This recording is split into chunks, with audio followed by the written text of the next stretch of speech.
me at the Musial with Alan and Daniel. We'll talk about the Cardinals all night long. Everyone come gather round, listen to your favorite sound. We'll talk about the Cardinals all night long. We'll talk the games and all the rest, about the team that we love best. We'll talk about the Cardinals all night long. We're gonna talk about the Cardinals all night long.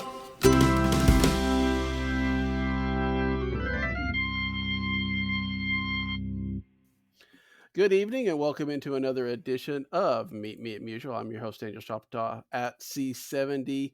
On the Twitters, I know that Alan Medlock is out of pocket at the moment. We did not get a chance to record with Alan this week. They were having a charity home run derby. I do not know if Alan was participating in it or not. That would have been something worth watching, I think. But joining us this week is the man behind the Cardinal Nation. You know him as one of the best in the business knowing about Cardinal prospects. It's Brian Walton. Brian, how are you tonight? I am doing great. It's a pleasure to be here again, Daniel. I guess we get to talk and do this about once a year, and it's always a highlight of my year. Yeah, we have a lot of fun, and we've got a lot to talk about, especially with the minor league season kicking off. But before we get into that section of things, there's a lot of players on the major league roster that were just not too long ago in the minor leagues. And one of those guys is, of course, Victor Scott II, who has had now about a 2-week run at the big league level. What are your thoughts about how the Cardinals are using him and how he's produced over the first couple of weeks? Listen, I get that people are upset. Some people are upset about Victor's development being damaged or slowed by what's happened. Him, of course, being basically drafted into starting for St. Louis. But the reality is, the only reason the minor leagues exist is to service the needs of the major leagues. And yeah, ideally, Victor Scott would have had a year or close to a year. When we wrote about Victor Scott as our fourth ranked prospect over the winter, what I wrote is I thought he would a good process for him this year would be on a Mason Win path. And what I mean by that is he play until about August or so, get some confidence in AAA, show that he can handle that level with his bat. If folks remember last year, Mason Wynn started off pretty slowly in Memphis in his debut, and he's probably a little depressed. His buddy Jordan Walker was already in the major leagues, and here he is at just starting out in Memphis. Right. But as the year went on, Wynn got better and better and better. And July it was an exceptional month for him. And so when he came to St. Louis, even though he didn't hit immediately, he came on a high. He came on a high note. And granted, Victor Scott went to spring camp and he played well, but we all know spring training isn't the same as the major leagues. And Victor Scott, very aggressively was moved last year, did very well at Peoria, stole 50 bases, I think, in the first half of the year, and then moved up to Springfield and continued to play well. But some of his underlying numbers were causing concern. For me, I saw, and again, this is a guy that you want to be a leadoff hitter. I could see his walk rate, drop every level from Palm Beach to Peoria to Springfield. And he was getting more aggressive at the plate with his swings. And that's good to a point. But again, you want a high on base guy in Victor Scott. And his on base was suffering a little bit because of his more aggressive approach that he took at Springfield. And so, long winded way of saying, ideally, I would have loved to seen Victor get time in Memphis, and he's going to get it. I mean, there's no doubt he's going to go down when they get back to full speed in the outfield, or at least when they get a center fielder. But I don't think it's going to hurt his development to have this time that he spent with St. Louis. And it's unfortunate that he didn't hit better. And generally speaking, he's contributed well with the glove. Yeah, he had a miscue the other day that certainly impacted a game. But overall, I think folks would agree Victor Scott's a very strong defender in center field, and he's going to be a part of the Cardinals before too long, a regular part of the Cardinals. Whether or not he's going to be a long-time starter, I think we're going to have to see if his offense can, enable him to play up to that level or not. We still had some questions as we talked to scouts over the winter about that, not about his defense, but about whether, he could be an effective starting player at the major leagues, or, worst case, is he going to be another Oscar Mercado? And I think, of course, hopes are much higher than that for Victor Scott. Yeah, I feel like, the default, if you're a Cardinal fan, if you're going to compare Victor Scott, is Vince Coleman, right? I mean, that's just this because of the speed. But I sometimes wonder if Vince Coleman could make it in today's game, because it's such a different type of game that, yeah, you've got to have a little bit more to your toolkit than just being able to run real fast.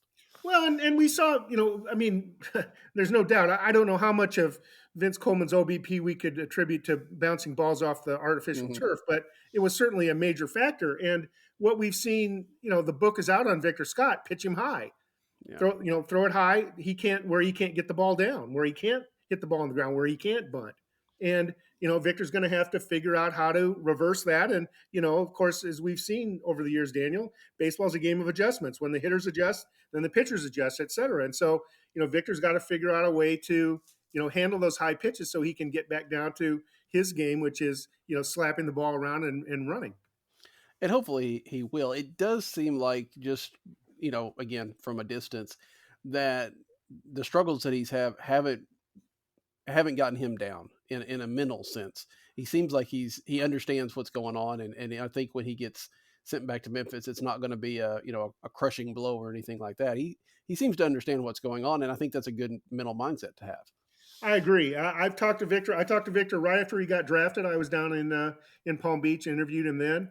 I spent a fair amount of time with him last fall in the Arizona Fall League, and he knew, at that point, hey, I'm, playing in the Fall League, that the Cardinals think a lot of him, and that he was hoping to come to camp and make a good impression, which he did. I don't think anybody anticipated that the Cardinals would end up with 3 outfielders on the injured list to start the season, and that required them to play Victor Scott. And listen, Michael Ciani is a tremendous defender, but he's not going to hit any more than Victor Scott ever right now. What I mean is, Victor Scott has upside. Michael Ciani is probably what Michael Ciani is. Yeah, I think that's right. And I guess there's a debate of whether, if you're going to be getting that, would you rather get it out of a guy that doesn't have that upside and give Victor Scott the chance at Memphis or not? And obviously the Cardinals are going with Victor right now. And it looks like maybe this is going to be an extended run, because I don't know that I've heard anything about Dylan Carlson in a while. And I'm still very hesitant about any kind of reports that I get on Tommy Edman. Yeah, John Denton at MLB.com, I think, had an update on the injury status of those two the other day, and he talked about Carlson mid-month. But when I say not April, I mean mid-May. Mm-hmm. But he hasn't been cleared to start hitting yet. So I think that date isn't worth the paper it's written on right now. Tommy Edman is supposedly now being cleared to swing from a tee from both sides of the plate, but he's had, I think, 4 setbacks this spring. And it's hard to, as you said, count on either one of them being able to return really soon. A lot of folks were hoping Lars Nootbaar, who certainly does have experience in center field, Lars Nootbaar would be put in center, and with Burleson started to hit better, and maybe a chance that he could play there, or have Donovan play there. But the Cardinals, for whatever reason, and maybe it has something to do with 2 non-displaced rib fractures, they didn't put Lars Nootbaar in center field a single game in rehab. He played in the minor leagues. He played in left. He played in right. He was designated hitter, but he did not play 1 inning in center field. So it's pretty clear the Cardinals don't want to, for whatever reason, put Lars Nootbaar in center right now. Maybe after he plays for a week or 2 or 3 and gets more comfortable, and but I understand he's wearing rib protection now. So they're going to want to take it easy with him and make sure that they don't lose him again.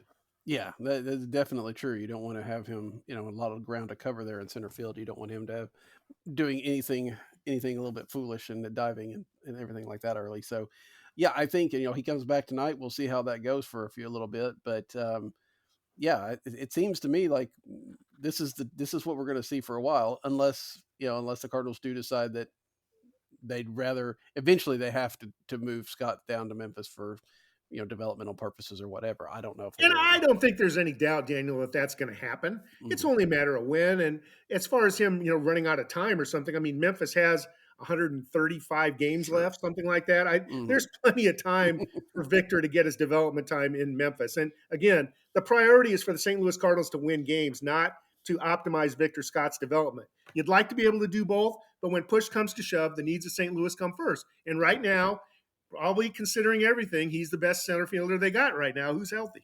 Yeah, that is true. Very, very true. Now, you mentioned Mason Wynn and his struggles last year.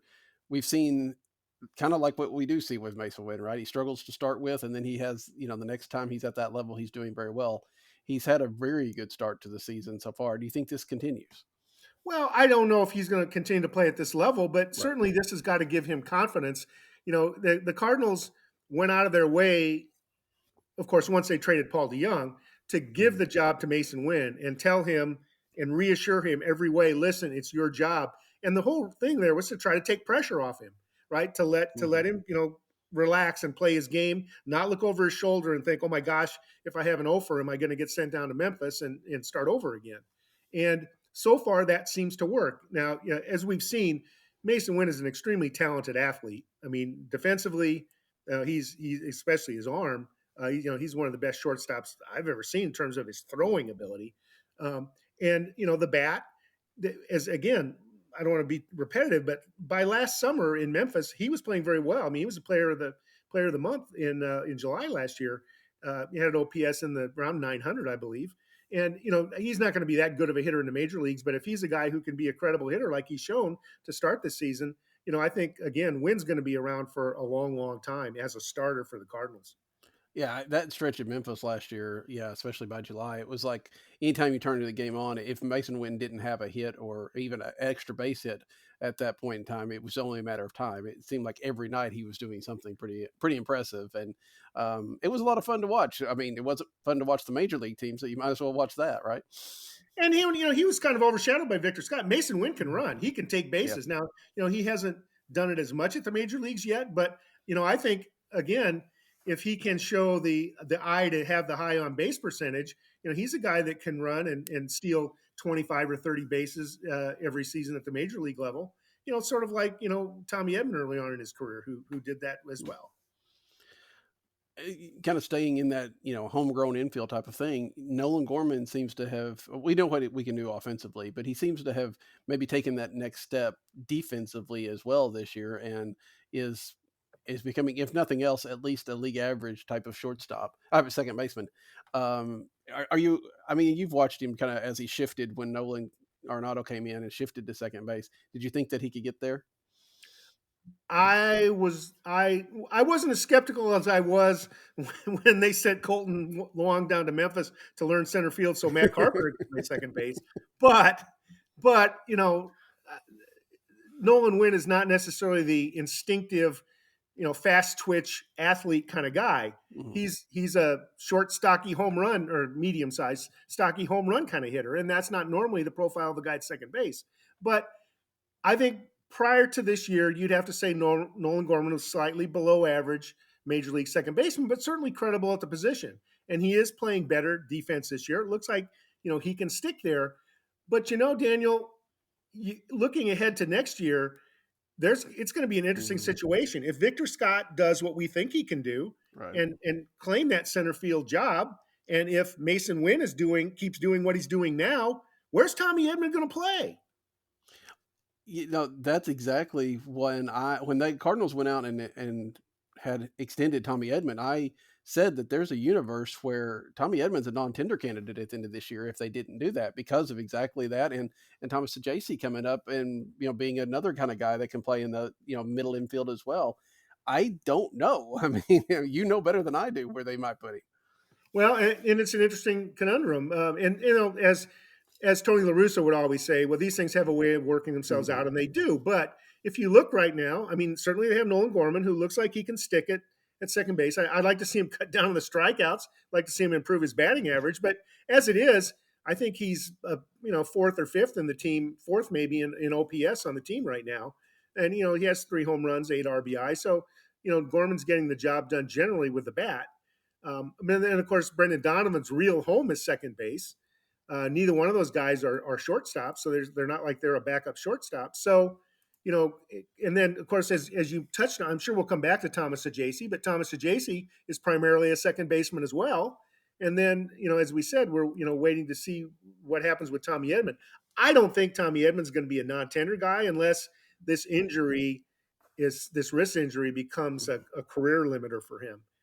Maybe if he becomes a situation where he can't play regularly. He can't play at his prior level of effectiveness like a Alan Craig or something like that, because he's not into the huge money yet, Tommy Edman. Right. But I do think that they might have to make some trades or do something if if these prospects come through. They're going to have too many middle infield, second base type guys. Yeah, and we know what happens when the Cardinals stockpile. They tend to make it wait until the very last minute before they get rid of anybody. It seems like, unless they're a pitcher, I guess. But they have been able to pile stuff up in the past, and again, we don't know. I mean, I guess it depends on how this season goes. Who's going to be calling those shots next year, right? I mean, if this is not a great season, the whole philosophy of the organization from top down might change. Yeah, I don't know. I mean, they have such a long track record, and I see the working relationship between John Mozeliak and Bill DeWitt Jr. Very close, very, very synergistic, I'll say. Right. And I'm not saying that something couldn't happen, but Mozeliak's already announced, hey, I got another year after this one, and I'll probably ride off into the sunset. And I think I would be surprised if they made that kind of house change. Now they may start moving toward major changes that would come when a new president of baseball ops takes over and you start to transition toward that. And of course, the big question right now is Chaim Bloom going to be more than just a consultant down the road? I don't think he knows the answer to that yet, but it's something to definitely watch. But first of all, I don't think the Cardinals are going to be, finish a year in last place, even though that's where they've been for the first, 2 or 3 weeks now. But, I also, I don't think it's going to be so bad that they're going to have to clean house. Yeah, it's obviously been a better start to the year. And then you can see with injuries and stuff like that, there's a little bit of a drawback. But, the next few weeks with the schedule getting a little bit easier, hopefully they can kind of kick it into gear, assuming some of the big bats of Goldschmidt and Arenado do. And that has nothing to do with John Mozeliak. That has to do everything with those guys. And, this is really, in my opinion, this is a transition year for the Cardinals. They're not saying that, but when you looked at the signings of Lance Lynn and Kyle Gibson, they get big contracts. They get a 1-year deal with a second-year team option. And what does that say? That says the Cardinals are hoping that they won't need them next year. But they know that if they do need them, they've got them on the hook. And of course, what I mean is, they acquired 7 prospects in trade last July, and they're betting on some number of these, some combination of these guys coming through next year. And I'm primarily talking about the pitching side, to relieve this pressure that they have on the rotation, that they had to, bring in basically 3 starters over the winter just to have a starting 5 that's major league quality. Yeah, I mean, and that's kind of been my thinking on this idea of because there is a possibility of, if things go bad, they can shift. But you're right, they want those guys to step into those roles, but we don't know if they can yet. So they've put a little insurance in there as well. So maybe that's a time to transition a little bit. And let's talk about the minor leagues that have kicked off. I know you haven't seen a lot of these guys yet, but if you were did spring training, and yeah. Of course, I watched, Memphis and Springfield last night, switching back and forth on MILB TV because, of course, Cardinals weren't on. So right. Yeah, I mean, I know as much as can be seen, you have seen. That there hasn't been as much, but we've seen obviously a good beginning of the year for Tink Hintz. Is that the one that you think is most likely to make that step to the majors? Maybe not necessarily this year, but next year, or is there somebody ahead of him? Well, Tink Hintz, and when we did our prospect rankings over the winter, Blake Newberry, who's our scouting analyst, and myself, and Blake has a much better scouting eye than I do. He felt that Tekoa Roby was a slightly better prospect. I felt Tink Hintz was a slightly better prospect, and I broke the tie.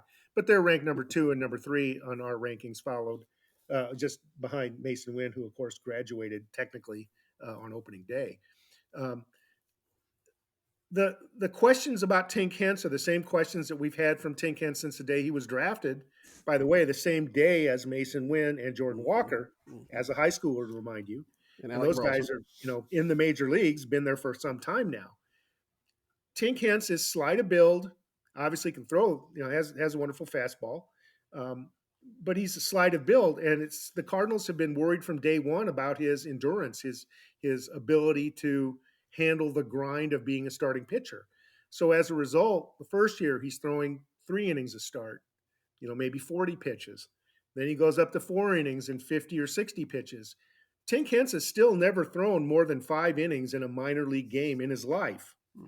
And we see the pressure that 5 inning starters put on the Cardinals bullpen last year. Sure. They don't need 5 inning starters. They need guys that can go 6, 7, 8 innings, maybe, now and then. And Tink Hence hasn't shown that he can do that. And he's in Double-A now. He's in his second shot at second half year at Double-A. And so what I'm looking for Tink Hence, beyond gaudy numbers, is can he throw 100 pitches every fifth day for over 162 game season? I'm worried about that. Obviously, the Cardinals are worried about that. Now, the other side of the argument is there's some folks who say, "Listen, this guy's arm has only so many bullets in it. Why should we waste him now?" And it's like, well, okay, he's 21 years old. At some point, he's got to either cut it loose or not make it. And I don't know, maybe they're thinking about Alex Reyes, or or Carlos Martinez, or I'm not really sure what. But I really like what Tink Hence brings to the table when he's in the game. But I want to see Tink Hence pitch in the 6th inning. I want to see him pitch in the 7th inning with 2 guys on in a tie game. I don't know yet about what Tink Hence is going to be. Yeah, I think that is interesting, and I agree. I know that you would rather have him have the length that he does. But then you're talking about how he's not getting much past the 5th inning and stuff. But then I think about the arguments we had this off season in the fan base about Blake Snell, right? A guy that won the Cy Young but didn't have the depth necessarily of that. So you hate to say a guy that wins the two-time Cy Young winner isn't necessarily helpful. But then again, if you're burning your bullpen, maybe he's not. Well, and not if you got to pay $25 million for him. I mean, Also true. the beauty of Tink Hence is, when he comes up, he's going to be making 700 and whatever 40,000, 760,000, whatever the MLB minimum is, for 3 years before he even gets to arbitration. And this is, of course, the foundation of the Cardinals' whole philosophy and building from within, right? You have the farm system produce these young guys, and when they get too expensive, then you let them go and you bring in others. I mean, Lance Lynn was at the front edge of that his first time around. When Lance Lynn got expensive, Cardinals said, "Thank you very much, but we got the next wave of starting pitchers, and see you later." And that's where they hope to be now. But of course, they got away from drafting pitchers early on, and they focused on hitters. And they got the Dylan Carlsons and Nolan Gormans and the Jordan Walkers. But the pitching pipeline really got away from them, and that's the dilemma they're in right now. Yeah, I mean they had it. It did shift significantly because you're right with the Reyes and the Walk and the Weaver and Alcantara, and although they had enough that for a while there it looked like there was not a spot for them, and then trades, injuries, ineffectiveness, and all of a sudden those are gone. But now you have the hitters that they couldn't develop to save their life there for what 5 years or so in the early part of the decade, or the 2000s. So yeah, they haven't necessarily been able to figure out how to develop both of these things at the same time, at least not in a while. And for those who say, and I've said it before, hey, the Cardinals traditionally draft late. Well, they're not drafting late this year, but traditionally they drafted around 18, 19, 20 in the draft, and it's harder to get the top athletes. But you look at the Los Angeles Dodgers, and yes, they spent hundreds of millions of dollars this winter, but the reality is they continue to crank out pitchers, whether they be from the draft, whether they find them internationally. And, they're not, the Cardinals aren't going to be in the same class as the Dodgers, but, maybe the Atlanta Braves is another organization to look at and say, wait a minute, they're more like the Cardinals economically. How is it that they're continuing to find these young players where the Cardinals are struggling? And part of what Bloom was brought in to do is help look at all aspects of the operation, advise Mozeliak on, what kind of things they may need to do to try to recapture some of that edge that they seem to have lost. When you look at the tenure of Randy Flores as scouting director, in charge of everything, what are your thoughts about what the job he's done? I think there are those who really, really, really like Randy Flores' job, the job he's done. There are others who look at 2020 and say that draft made him. Mm. And there's no doubt. I mean, that 2020 draft, 5 rounds, COVID, you can't scout all the players. The Cardinals gambled. The Cardinals gambled on taking high school players that hadn't been seen by a lot of other organizations. And so, took Jordan Walker first, then Mason Wynn, then Tink Hence. Um, that draft is obviously exceptional for the Cardinals. And of course, Alec Burleson also, by the way, in that draft in the 4th round. But that's probably, the highlight of Randy Flores' time, in charge of the Cardinals draft. And since then, they've really gotten away from taking any high schoolers. And granted, there's risks. There's risks in taking teenagers rather than college players. But it feels like the last few drafts have been more like the traditional Cardinals draft. Get the polished college pitcher, but there's nobody in the system right now other than maybe Roby and Hence who you say that guy looks like he's a number one or who could be a number one if everything goes together for him. And so,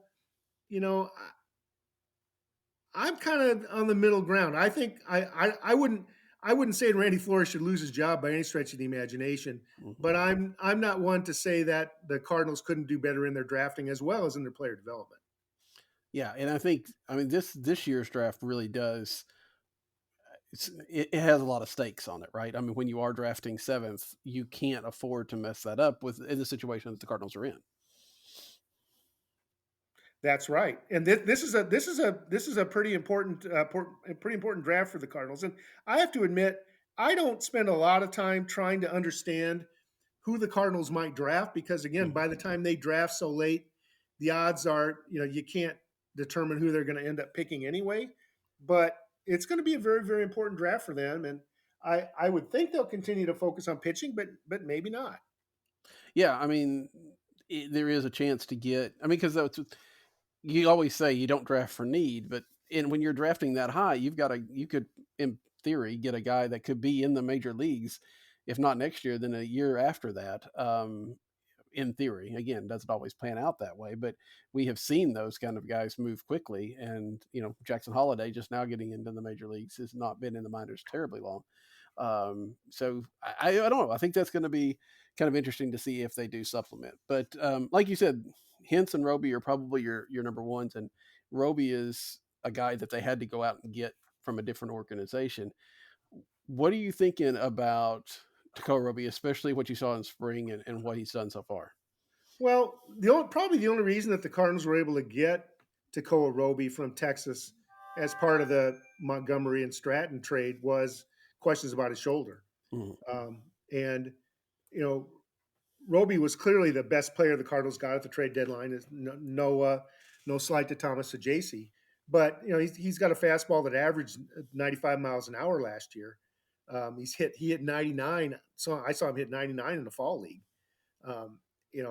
It's just whether his shoulder is going to be durable enough. He's got a curveball as well that is a plus pitch, and that's what he considers his signature pitch, the curveball. So, Roby's just got to prove his durability. He doesn't have the clean health history that Hence has, but he certainly has upside. And if Roby passes Hence this year, it wouldn't surprise me. I'm not saying it's going to happen, but it wouldn't surprise me. The Cardinals have done pretty well with a guy that focuses on a curveball. So yeah, there you go. Maybe you can have that kind of success again. And a guy that came from another organization. So, yeah, the story writes itself, I guess. Yeah, it's just anytime you see a guy with shoulder, anytime you hear the word shoulder, at least it causes me concern, and you hope that that's behind him. But the Cardinals took a risk there, and it seems like a good risk. I mean, in hindsight, Jordan Montgomery wasn't going to probably stay with the Cardinals, and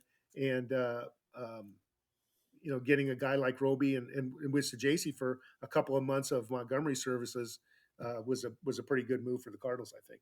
Yeah, and being that they had a really lengthy chance to try to sign Jordan Montgomery back, even after that, it probably wasn't a situation where he was going to return, since that it never happened. I want to come back to the draft, Daniel. I want to just come Go back ahead. to the draft for a minute, though, because there Yeah, was one point I didn't make that I wanted to, and I knew I'd be upset if I didn't come back to it. fine. Last year in the draft, I thought, okay, they're going to go pitching heavy. Hmm. The Cardinals took outfielders with 3 of their first 4 picks. They took outfielders with Right, 3 of their right. first 4 picks. And here I am, it's the middle of July, and I'm thinking, what the heck are they doing? Now, granted, I didn't know that they were going to do a full Monty trade deadline. Uh, and of the players they brought in at the trade deadline, I think 6 of the 9 were pitchers. Yeah. So it's clear the Cardinals said, okay, maybe we'll go heavy on position players in the draft if that's how the draft fell, and because we know we're going to focus on acquiring, all these arms at the trade deadline. So it more than balanced out, but for a couple weeks there, I was really scratching my head. Not that I had any problem with Chase Davis or the other guys they drafted, but it was like, wait a minute, this organization needs pitching, and you picked one pitcher before the 6th round. That's it. Yeah, I now that you mentioned that, I think I remember, as people were following along, that kind of that idea of, this is not, it's not an organization that just needed pitching at the major league level. It needed pitching all the way through the system. And to not go out and get that, at least early on, seemed a bit weird. Like you said, they had a bigger picture in mind, but and hopefully that works out, right? I mean, hopefully they, because they do have to have some of these hitters coming up as well at some point in time. I mean, they've got young hitters Absolutely. now, but Absolutely. they've got to have some replacements there as well. So And outfield. I'm sorry to interrupt you, no, go Daniel. ahead. Outfield is a thin position. Was a thin position in Mhm. the system. I mean, there really wasn't a lot after Victor Scott, and there isn't any young power hitting potential guy. There were a lot of guys, the Nathan Churches and Rotundos and Ayadi Cernias, interesting guys, but not guys that you're thinking, oh my gosh, that's going to be he's going to be a 20 home run or a 30 stolen base major leaguer down the road. So, I think Chase Davis and Honeyman, we haven't seen much of him because he was hurt last year. Zach Levinson, who's up in Peoria now. These guys should be interesting and good to watch. But as you said, you've got to have a balance. You've got to have position players coming through the pipeline as well as pitchers, and you Yeah, I can't mean, swing the needle too hard one way or the other. no, and you're, like you're saying, there's a reason Victor Scott's in the major leagues now, and one of the many reasons, I guess, one of the reasons is there's not anybody else that can play center field that's anywhere close to ready.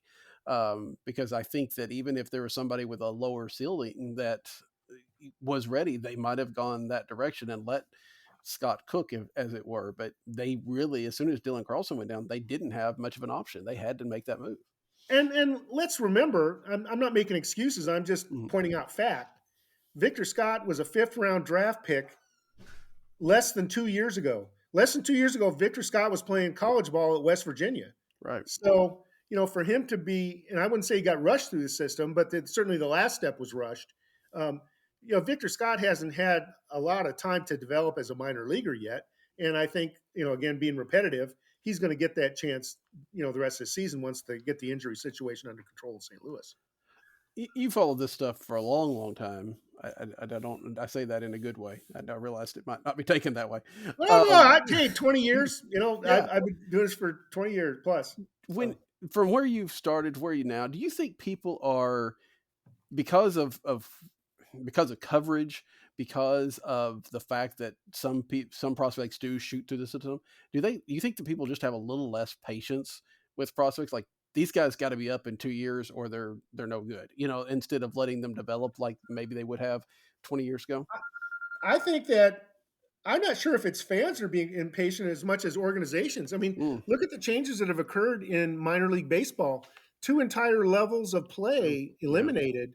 70 or so jobs where guys used to get 3 years maybe to prove themselves in the lower levels of the system. Now they're probably only going to get 2 because Mhm. each year there's 20 more guys drafted coming into the system. There's the players coming over from the international program, and so I think everybody is more impatient with these players.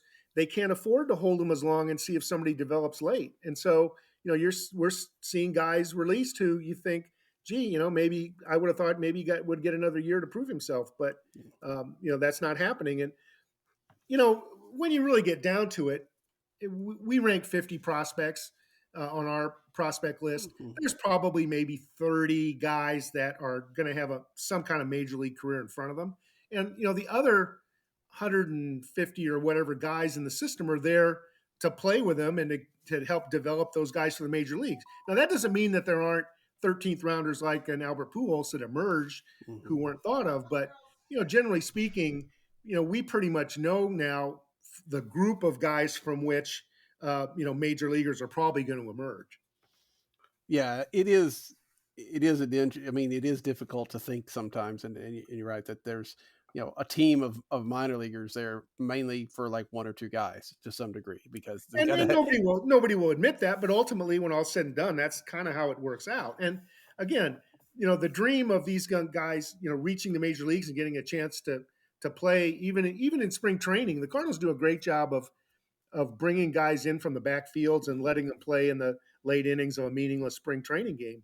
And it may seem like no big deal, but to some of these guys who might not ever reach the major leagues otherwise, being able to put on the St. Louis Cardinal uniform and play in the big league stadium with the big leaguers is a huge deal.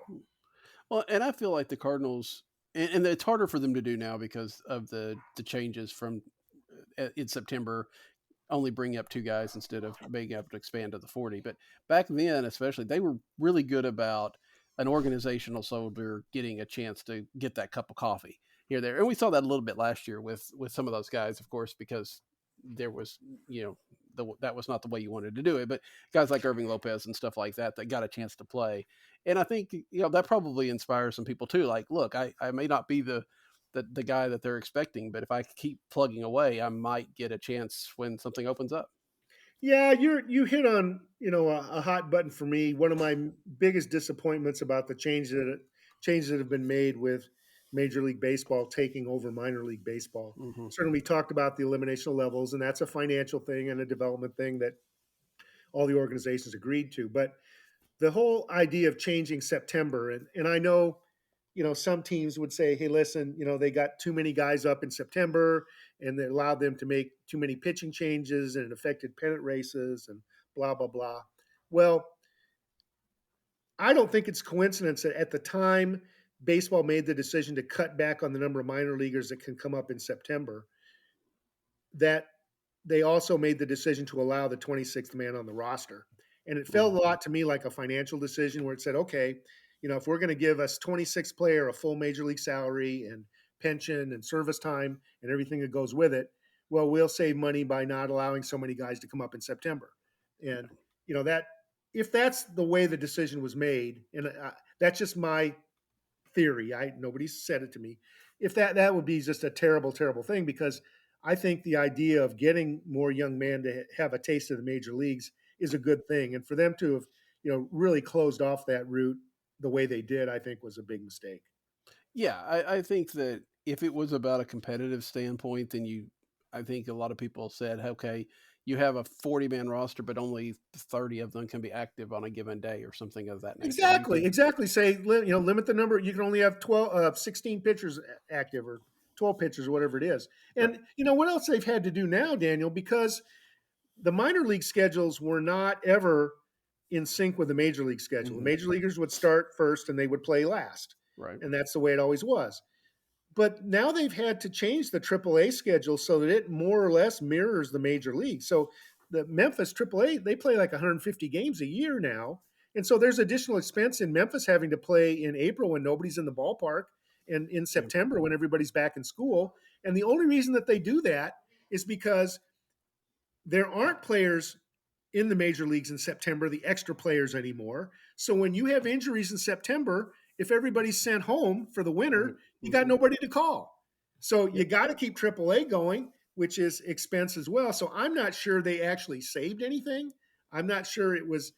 If you've got to have AAA playing anyway, why not just allow more of the 40-man guys to come up?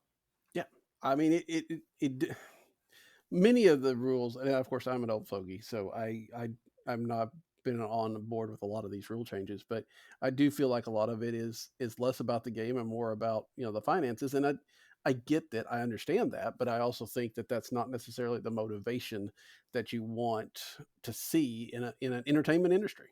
Mm-hmm. Mm-hmm. So. Now, And, again, playing the other side of the coin, there's always room on the back of a 40-man roster to make some transactions and, get guys up. And you saw that. You mentioned Irving Lopez is a perfect example of that. Irving Lopez didn't have a future with the Cardinals. They didn't need to call him up. They could have called up somebody else. They could have put Cesar Prieto on the roster or somebody like that. Mhm. But they didn't. They brought him up because he was a good organizational soldier, and they wanted to thank him for the service that he put in. And a noble gesture. Nice to see. Yeah, and they made all the efforts to make sure that they, gave him as many opportunities as he could to get a hit. It didn't happen. But I just did think about the fact that they, Ollie Marmol made sure that Adam Wainwright didn't pinch hit for the last guy. It was pinch hit with 2 outs, so that Lopez had at least one more chance in that last game to get a hit. So that was nice. Because Um, he said, while I pronounce that, hey, Irving Lopez doesn't have a major league career. Irving Lopez, I'm sure, didn't think that, right? He's right. thinking, hey, I'm just one step away from the major leagues. All I need is an injury. I know all I need is an opportunity. And Irving Lopez's family that supported him all those years, and his coaches, and his whole support community, those they're all real people with real dreams, Mhm. and you just love to see that. You love to see guys realize their dreams. Yeah, and I mean now you go to the list of baseball players, Major League Baseball players, and he's on that list. He's not doesn't have a hit or anything like that, but he played in the major leagues, and that's more than what 90% of the population can say. Exactly. So, so we've talked a little bit about some of the guys that came over, but what is your thoughts about some of the other pitchers that came over, Robersa and Kloffenstein especially?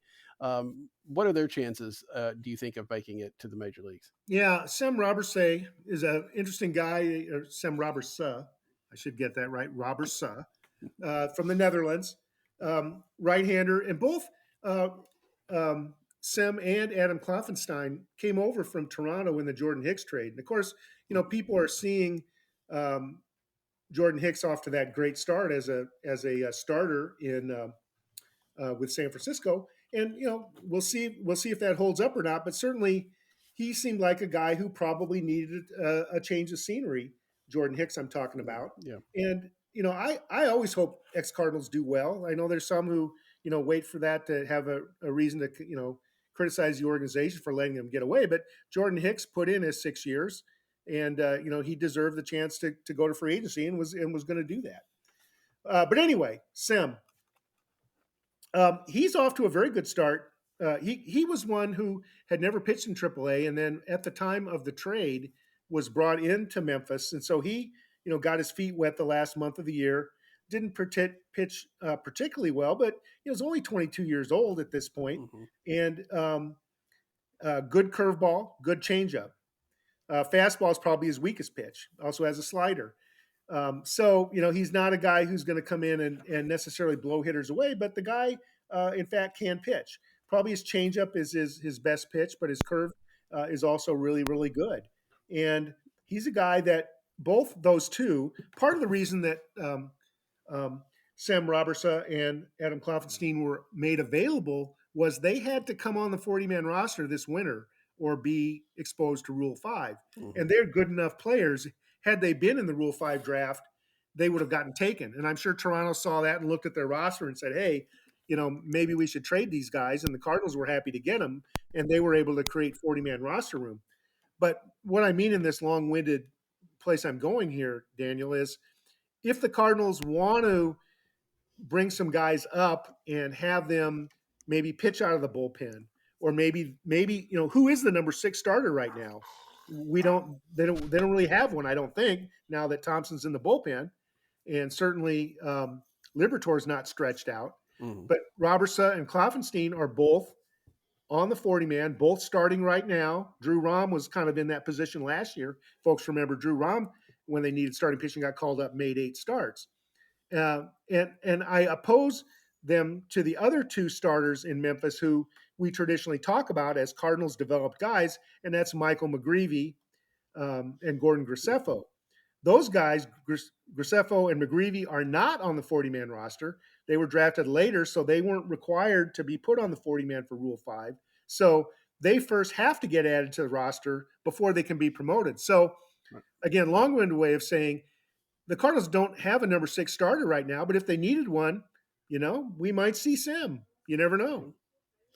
Yeah, I think those, again, anytime you're at AAA, you're right there, and even AA sometimes. But you just, somebody's going to get that call at some point in time, because it's very unlikely the Cardinals just have 6 different people start now that Thompson's there. But probably 7, 8, or 9 guys will start at some point in time, especially with the age of this rotation. You would expect little dings here and there. So I think that's going to be very interesting to see how those guys pan out. And Yeah, and I'm not necessarily saying that they're not going to be top of the rotation starters right, at their best. They're really, like I said, I'm being repetitive again, but other than Henson, Roby, maybe, these guys are more middle to back end of rotation kind of guys. And listen, you need them too. There's no doubt about that. But Robertson just doesn't have the fastball that you want to see, and but his off speed stuff is very, very, very good. I want to ask you about another guy that came over a different trade, came over in the Jack Flaherty trade, and is well away from the major leagues. But Zach Showalter came over with a lot of, hype, maybe a little bit of expectations. And I know he got hurt immediately as he came over. He hasn't had necessarily a lot of data points, but what do you see out of him? May have been hurt when he came over because he only pitched Mm-hmm. like one inning. I went down to Palm Beach in August and hoped to see him, and I was told basically he's done, Yeah. and it was like, wow, he's just unpacked his bags. Hmm. Um, he's certainly the highest upside prospect the Cardinals got in the Flaherty trade.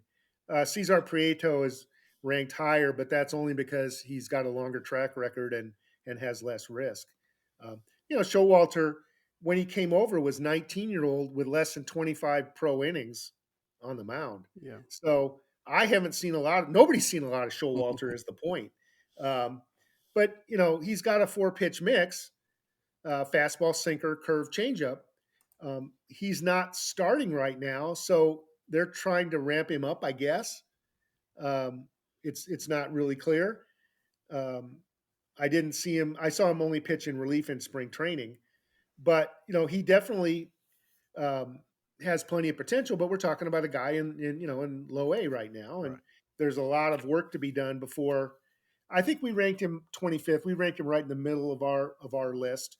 His fastball is clearly his best offering, but we've got to see. Number one, we got to see him, get his durability, and then get into the rotation, because just like any pitcher, he's going to have more value if he starts than if he's a reliever.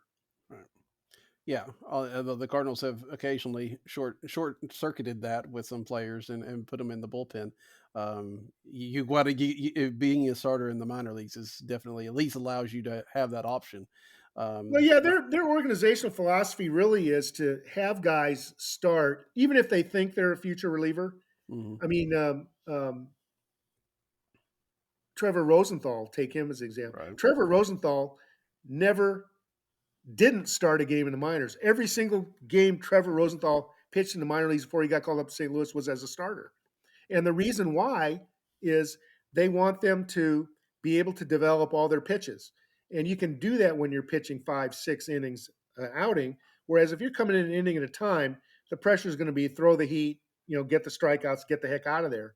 And that doesn't allow guys to fully develop their secondary pitches that you need to be a starter in the majors. So when I say Showalter would be more valuable as a starter, it's also for his development to be able to do that. But he didn't come out of camp in the rotation. And I don't think that's a negative against him. He's still just a very young guy who's obviously had some physical problems. Yeah, it's a guy. And again, you're, like we were saying, a guy that's very, very young and will probably be 4 or 5 years before we. Yeah, well, we're talking about a 20. I forecasted him as a 2027 major league debut. So Yeah. 4 seasons from now, we'll see. Well, yeah, we'll have to see. We've talked a lot about the pitching side of things, which I think is very interesting. But before we wrap up, we've mentioned his name a couple of times. Thomas Saggase had an incredible spring. He had an incredible run after he was traded. He was doing pretty well before he was traded too. So he's definitely put himself on the map. Again, not necessarily a real obvious place for him to play, but it feels like he's knocking on the door. Thomas Saggase was the batting champion in the Double-A Texas League, and he Hmm. was playing extremely well. When he was in the Rangers system with Frisco before he came over, and continued had an exceptional month with Springfield in August, and then had the chance to move up to Memphis at the end of the year, and didn't hit as well in his first opportunity in Memphis, and he's not off to a great start this year either in the first few weeks, but that isn't saying much. I think certainly Saggase coming into camp this year and showing that he could handle the bat at the major league level was interesting. But probably what's most interesting to me is that the Cardinals, the scouting reports on Saggase have been uh, right side of the infield arm. He's a second baseman, doesn't have the arm to play shortstop. Um, but the Cardinals have been trying him there, and they're trying to see, I think, if he can, you know, handle that shortstop position because that would give him a huge edge as a reserve infielder. I mean, let's face it, the only reason Brandon Crawford is taking up a roster spot now with St. Louis Cardinals is they don't have anybody else to back up shortstop. Hmm. Donovan, is not a shortstop. Gorman's not a shortstop. They don't have a shortstop, another shortstop if Mason Wynn is hurt. And if Thomas Saggase can show that he can play a quality shortstop, that gives him a leg up right now over any of the other candidates that are trying to get a job in the major leagues. And I think that's the biggest thing. I'm assuming that Saggase is going to hit for Memphis this year. He's going to hit. He's not ready. He's not any more ready than Victor Scott for the majors right now, but he will be. And I'm going to be watching closely is whether how much he plays shortstop and whether they think he can really do it. Otherwise, you got yet another second baseman on a team that's loaded with him. Is there I mean, now that Mason Wynn is in the major leagues, is there a real shortstop prospect in the system? I mean, if there is, I can't think of him. Well, Jeremy Rivas was a guy they had playing down in the fall league, and Hmm. Rivas is very good defensively. He hasn't shown a lot of bat yet. They moved him up to Springfield this year, so he's a guy to watch. Jeremy Rivas is playing shortstop for Springfield, but he's really about it, in the system. Adari Grant, down in Palm Beach, I don't know. Mejia, they gave a lot of money to. Mejia's an international kid, but he hasn't got out of the complex yet. So, no, there's not tons of depth at shortstop right now. So if you're picking a team right now, a minor league team to watch, if because with MLB TV you can watch the minor leagues teams, and oftentimes, unless you're flipping around, you're going to pick one game. If you're picking a team to watch, which one do you think people should watch? Well, I'd say Springfield, and Hmm. their starting pitching is exceptional. I mean, we spent a lot of time on Henson Roby, but Edwin Nunez is a kid that can throw 100 miles an hour. The problem is he had no idea where it was going, and they brought him in, threw him right into Palm Beach right after he signed. Wasn't ready. They've got him starting now, and this is a very intriguing. Edwin Nunez was our 20th ranked prospect, highest reliever we had ranked in the system, and now they moved him into the rotation. And then they have Max Rajic, who was the pitcher of the year in the system last year in the Springfield rotation. They've got Cornwell, the left-hander, and then Ian Bedell, who everybody's waiting to see healthy. He's actually starting the second game of the doubleheader for Springfield on Friday night. So, from top to bottom, Springfield has a very, very interesting rotation. And then the bullpen, of course, Swanson, as we said, a little bit of a surprise. Andre Granillo, who I thought was going to stay with Memphis, is Hmm. closing for Springfield now. So I really, really like the Springfield pitching. Yeah. I continue to root for Ian Bedell just to kind of complete that 2020 draft in the major leagues, and I mean that would have to be the highest majors to draft ratio that the Cardinals will ever have. Yeah, and again, they zigged when everybody else zagged, and it worked for them. Yeah, yeah, and which is not something we say about the Cardinals a lot about No, that. So maybe that should be a lesson to them. So, Brian, it's been great. I know the Cardinal Nation is running well and putting out stuff all the time, and you and Blake are doing a great job over there. well, and there's a lot of other folks behind the scenes as well. We have a couple of folks who write daily minor league recaps every day, and then we have a series of reporters in each of the minor league affiliate cities. I have long-term relationships with the universities in the areas and get journalism and communications juniors or seniors to be our beat reporters, our eyes and ears in the ballparks. And that enables us to have new content about the Cardinals in the minor league system 365 days a year, usually multiple articles a day. So we're very, very proud of the content we deliver. It's a subscription-based site. About half the content or so is for subscribers. We haven't raised our price in 20 years. 20 years, our price has been the same, about $1.50 a week. And very rarely do I ever get anybody who asks their money back. If you're interested in the Cardinals minor league, a subscription to the Cardinal Nation is a very good use of your money. We put out a prospect guide every winter. Blake Newberry and I do that, and it's 282 pages of lots and lots of great information on prospects, history of the minor league system, results last year, really everything you'd want to know. So there's a lot to see and do at the Cardinal Nation, and we certainly appreciate those who support what we do.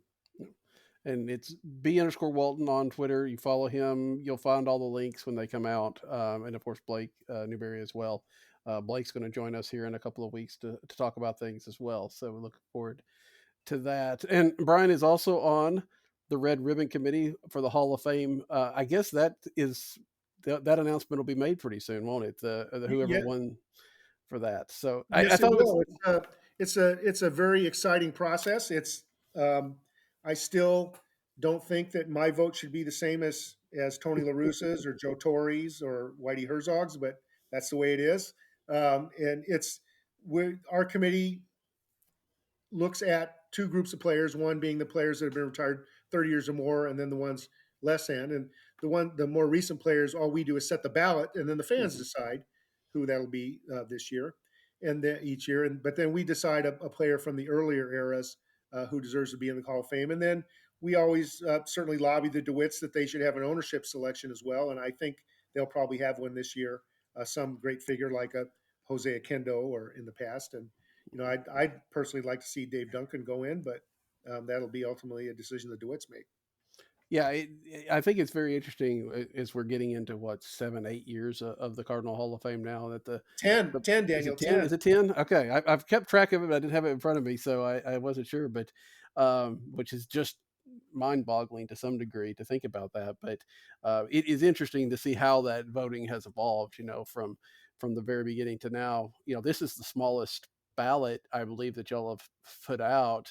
And it's all, there's nobody new added to it this year. So I think that's good because it gives a chance for some people that have been overshadowed by, David Freese last year, which that was an interesting thing, or McGuire or other people to finally get a chance to really get a look at coming in. And I don't think, most years there's a favorite. I don't know that there is out of the four that are coming up this time. No.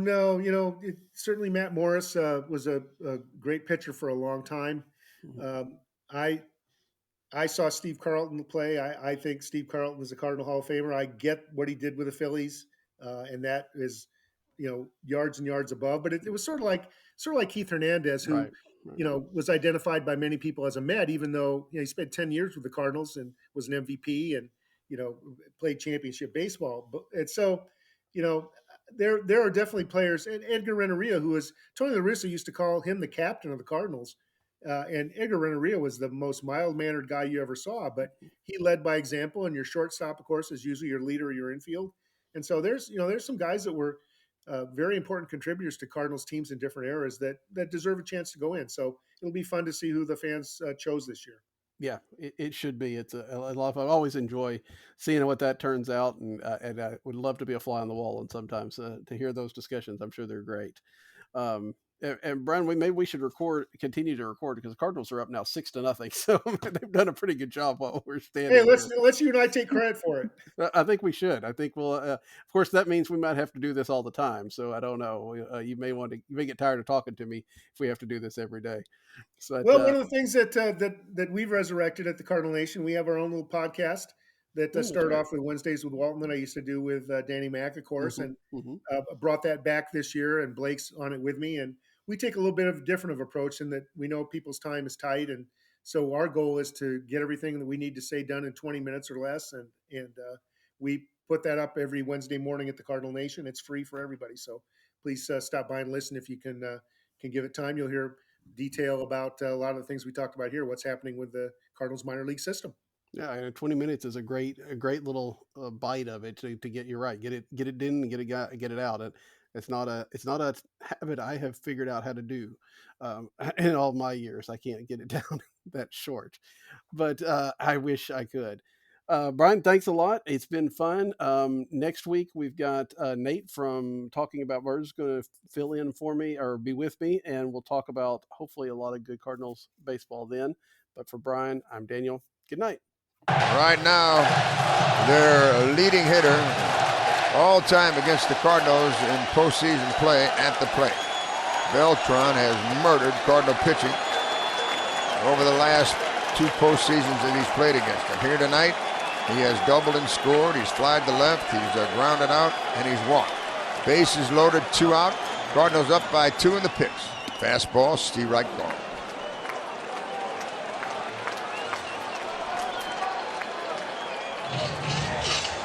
Carlos Beltran during the regular season had 41 home runs, had 116 runs batted in.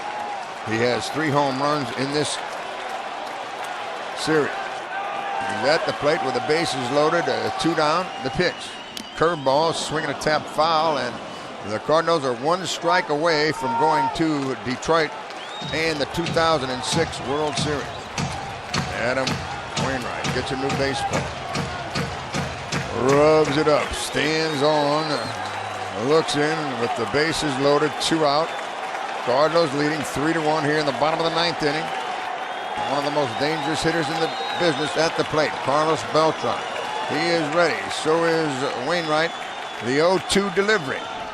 Curve struck him out looking. The Cardinals are going to Michigan to take on the Tigers. They mob Adam Wainwright on the mound. They are National League champions and headed for Detroit as they mob the pitcher. And now Yadier Molina, in comes the bullpenners to pile on. The Cardinals have won this game 3-1 on a 2-run home run by their catcher Yadier Molina, and they're still out on the infield celebrating. What a ball game this has been.